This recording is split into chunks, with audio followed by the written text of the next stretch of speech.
नमस्कार शेतकरी मित्रांनो, स्वागत आहे आपले माझी शेती या आपल्या युट्यूब चॅनलवरती. मित्रांनो, आपल्याला माहिती आहे की पिकासाठी लागणारे मुख्य अन्नद्रव्य म्हणजेच एन-पी-के होय.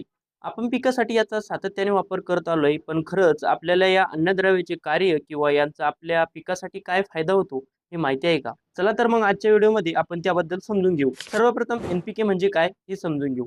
एन-पी-के एक खत आहे. त्यातील एन म्हणजेच नायट्रोजन, मराठीमध्ये नत्र असे म्हणतात. त्यानंतरचा घटक आहे पी. पी म्हणजेच फॉस्फरस, मराठीमध्ये स्फुरद असे म्हणतात. त्यानंतरचा घटक आहे के. के म्हणजेच पोटॅशियम, मराठीमध्ये पालश असे म्हणतात.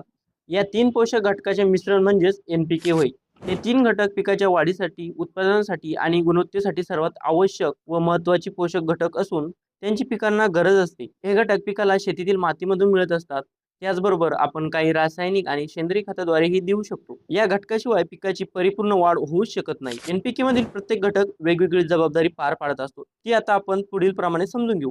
एक नंबरला येतो एन. एन म्हणजेच नायट्रोजन. हा घटक पिकातील नायट्रोजनच्या योग्य उपलब्धतेनुसार पिकातील हरितद्रव्याचे प्रमाण वाढवतो, म्हणजेच पिवळेपणा दूर करतो. तसेच लुसलुसीत तजेलदार ठेवण्याचे काम नायट्रोजन करते. नायट्रोजनमुळे पिकाची शाखी वाढ मोठ्या प्रमाणात होते. यानंतरचा घटक आहे फॉस्फरस म्हणजेच पी. हा घटक पिकाच्या मूळ वाढीसाठी त्याचबरोबर फुल आणि फळवाढीसाठी गरजेचा असतो. पिकातील फॉस्फरसच्या उपलब्धतेमुळे पिकाच्या मुळांची वाढ चांगली होते. पिकास फुटवे मोठ्या प्रमाणात फुटतात. त्याचबरोबर पिकाच्या खोडाला चांगली ताकद येते. त्यामुळे झाड पडत नाही किंवा कोलमडत नाही. नैसर्गिकरित्या फळे व्यवस्थित पिकवण्यासाठी मदत करते. फॉस्फरस पिकाची रोगप्रतिकारशक्ती वाढवून पिकाची मुळावरील डायझोबियमच्या गाठी वाढवण्यास मदत होते. यानंतरचा घटक आहे पोटॅशियम म्हणजेच के. पिकाच्या पानामध्ये छोटी छोटी छिद्रे असतात. ही छोटी छिद्रे प्रकाश संश्लेषण क्रियेसाठी उघड बंद होत असतात. त्याच्या वाटे पिके कार्बन डायऑक्साईड घेऊन ऑक्सिजन तयार करण्याचे काम करत असतात. पिकांना पालश योग्य प्रमाणात दिल्याने ही छोटी छोटी छिद्रे योग्य प्रकारे उघड बंद होतात आणि प्रकाश संश्लेषण क्रियेचे काम योग्य प्रकारे होते. या पानावाटे तयार झालेले अन्न योग्य त्या ठिकाणी पोहोचवण्याचे कार्य पालश करत असते. त्याचबरोबर झाडांची अन्न तयार करण्याची क्षमताही वाढवते. पालश योग्य प्रमाणात पिकास मिळाल्यास फळ आणि बिया उत्तम प्रतीच्या बनतात. तसेच पालशमुळे पिकाची रोगप्रतिकार शक्ती वाढते. पालशमुळे फळाचा आकार, रंग, चव आणि टिकाऊपणा वाढतो.